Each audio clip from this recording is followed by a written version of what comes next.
Bismillahirrahmanirrahim. Assalamualaikum warahmatullahi wabarakatuh. Perkenalkan, nama saya Iis Molinda dari jurusan Pendidikan Biologi kelas 1-2. Nah, di sini saya akan menjelaskan mengenai materi ruang lingkup ekologi tumbuhan. Nah, seperti yang kita ketahui, ekologi dikenal sebagai ilmu yang mempelajari hubungan timbal balik antara makhluk hidup dengan lingkungannya. Nah, ekologi ini terdiri dari dua kata yang berasal dari bahasa Yunani, yaitu oikos dan logos, di mana oikos artinya rumah atau tempat tinggal, sedangkan logos artinya ilmu atau pengetahuan. Nah, jadi semula ekologi ini artinya ilmu yang mempelajari organisme di tempat tinggalnya. Kata ekologi pertama kali diperkenalkan oleh Ernest Haeckel, seorang ahli biologi Jerman pada tahun 1866. Nah, beberapa para pakar biologi pada abad ke-18 dan ke-19 juga telah mempelajari bidang-bidang yang kemudian termasuk dalam ruang lingkup ekologi. Misalnya Anthony van Leeuwenhoek, dan terkenal sebagai pioner pengguna mikroskop, juga pioner dalam studi mengenai rantai makanan dan regulasi populasi. Bahkan jauh sebelumnya, Hippocrates dan Aristoteles dan para filosof Yunani telah menulis beberapa materi yang sekarang termasuk dalam bidang ekologi. Sedangkan ekologi tumbuhan adalah ilmu pengetahuan yang secara spesifik mempelajari interaksi tumbuh-tumbuhan dengan lingkungannya. Berdasarkan tingkatan integrasinya, secara ilmu kajian ekologi tumbuhan dibagi dalam dua pendekatan.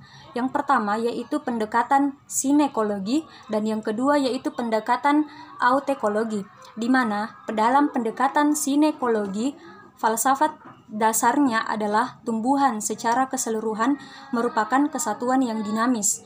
Nah, kelompok tumbuhan dipengaruhi oleh dua hal, yaitu keluar masuknya unsur-unsur tumbuhan dan turun naiknya berbagai variabel lingkungan hidup.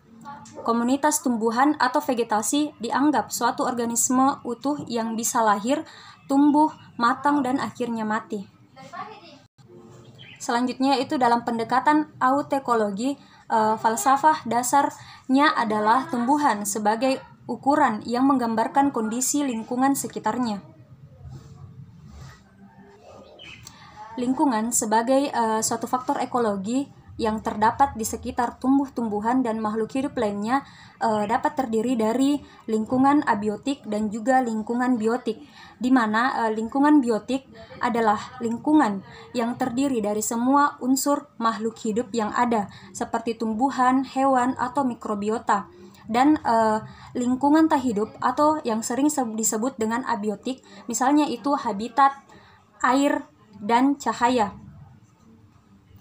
Habitat sebagai faktor lingkungan tempat tinggal suatu makhluk hidup dalam melaksanakan kehidupannya akan mempengaruhi kehidupan tumbuh-tumbuhan dan makhluk hidup lainnya, misalnya air, bahan-bahan mineral dan nutrien, serta cahaya matahari adalah faktor abiotik yang berguna untuk proses sintesis. Nah, hasil fotosintesis tersebut, misalnya karbohidrat, kemudian dapat dimanfaatkan pula oleh makhluk hidup lain sebagai suatu sumber energi. Dalam suatu sistem ekologi, tumbuhan sebagai satu kesatuan makhluk hidup secara individu disebut jenis atau spesies. Nah, yang kemudian berkelompok dengan sesama jenisnya membentuk populasi tumbuhan. Nah, kumpulan berbagai jenis tumbuhan bersama-sama membentuk suatu komunitas tumbuhan. Dalam ekologi tumbuhan, kadang-kadang kajian tentang aspek ekologinya hanya pada tingkat populasi tumbuh-tumbuhannya saja. Nah, kajian tersebut dinamakan autekologi atau ekologi populasi. Nah, misalnya tentang aspek tahap-tahap kehidupannya atau respon dan penyesuaian diri terhadap faktor lingkungan. Nah, jika kajiannya meliputi berbagai populasi tumbuhan dari bermacam-macam jenis atau masyarakat tumbuhan, maka kajiannya disebut sebagai sinekologi atau ekologi komunitas. Pada pendekatan sinekologi atau ekologi komunitas, misalnya itu interaksi tumbuh-tumbuhan satu sama lain dalam memanfaatkan air dan nutrien atau persebarannya. Nah, ekologi merupakan bagian kecil dari biologi. Nah, yang termasuk dalam ruang lingkup ekologi lingkungan ialah organisme, populasi, komunitas, ekosistem, dan juga biosfer.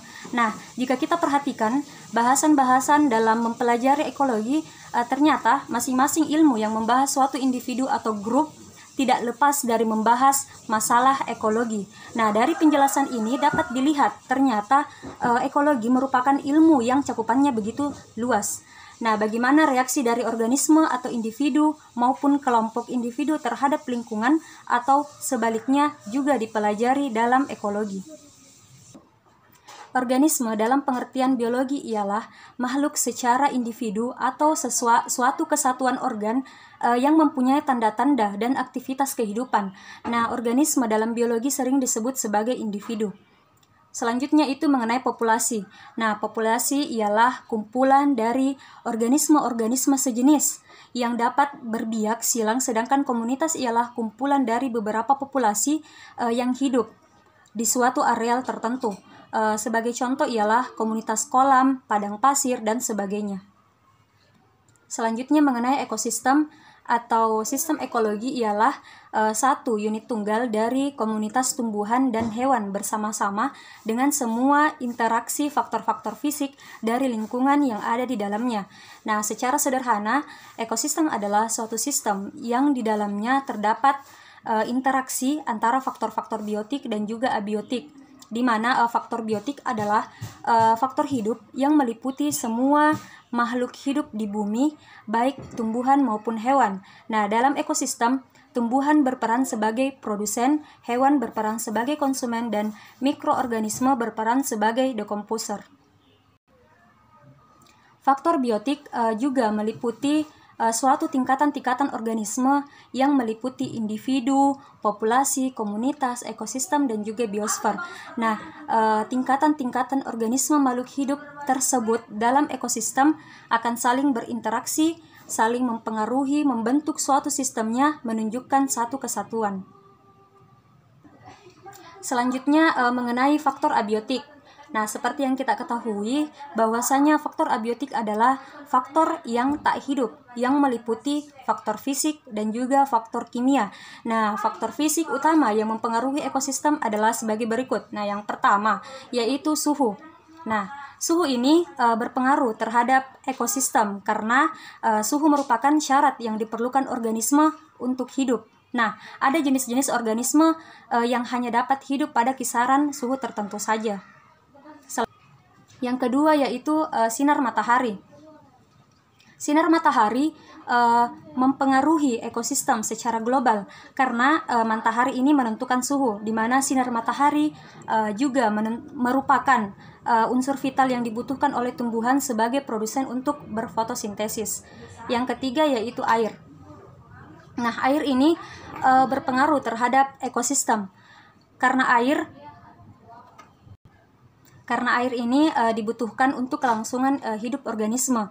Bagi tumbuhan, air ini diperlukan dalam pertumbuhan, perkecambahan, penyebaran biji. Bagi hewan dan manusia, air diperlukan sebagai air minum dan sarana hidup lain.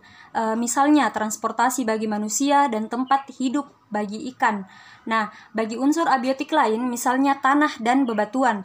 Nah, air diperlukan sebagai pelarut dan juga sebagai pelapuk. Selanjutnya itu mengenai tanah. Nah, tanah ini merupakan tempat hidup bagi suatu organisme. Nah, jenis tanah yang berbeda-beda ternyata dapat menyebabkan organisme yang hidup di dalamnya juga berbeda-beda. Nah, tanah juga menyediakan unsur-unsur penting bagi pertumbuhan suatu organisme, terutama pada tumbuhan. Nah, selanjutnya mengenai ketinggian. Nah, ketinggian tempat menentukan jenis organisme yang hidup di tempat tersebut, karena ketinggian yang berbeda akan menghasilkan pula kondisi fisik dan kimia yang berbeda. Selanjutnya itu mengenai angin. Nah, angin selain berperan dalam menentukan kelembapan, juga berperan dalam penyebaran biji tumbuhan tertentu. Nah, selanjutnya yang terakhir yaitu mengenai garis lintang. Nah, garis lintang yang berbeda menunjukkan kondisi lingkungan yang berbeda pula. Nah, garis lintang secara tidak langsung menyebabkan perbedaan distribusi organisme di permukaan bumi. Nah, ada organisme yang mampu hidup pada garis lintang tertentu saja.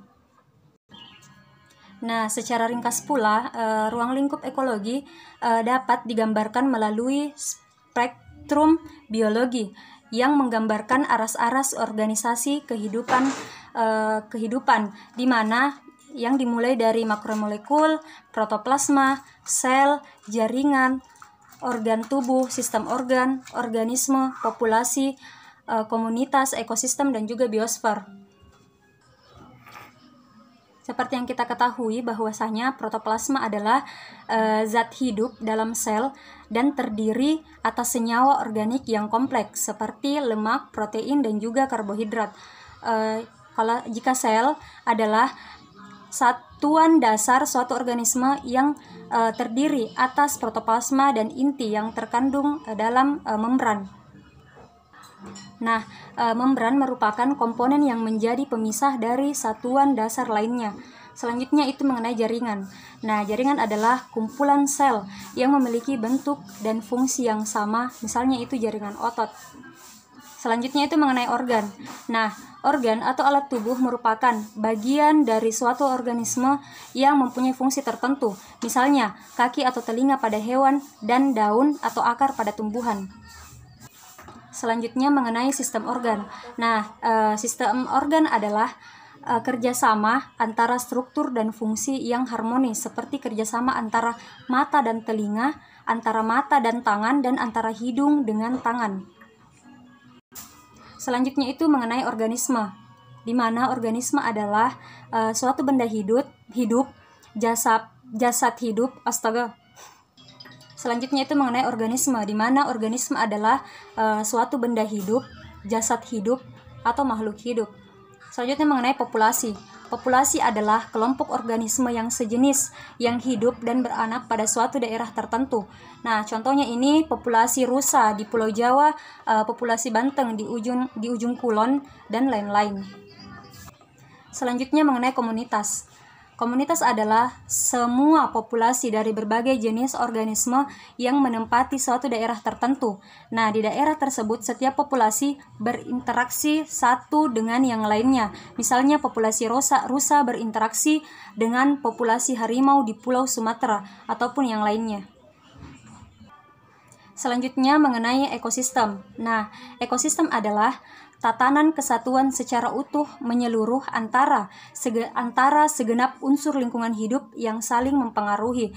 Nah, ekosistem merupakan hubungan timbal balik yang kompleks antara makhluk hidup dengan lingkungannya, baik yang hidup maupun yang tak hidup, misalnya tanah, air, udara, atau kimia fisik,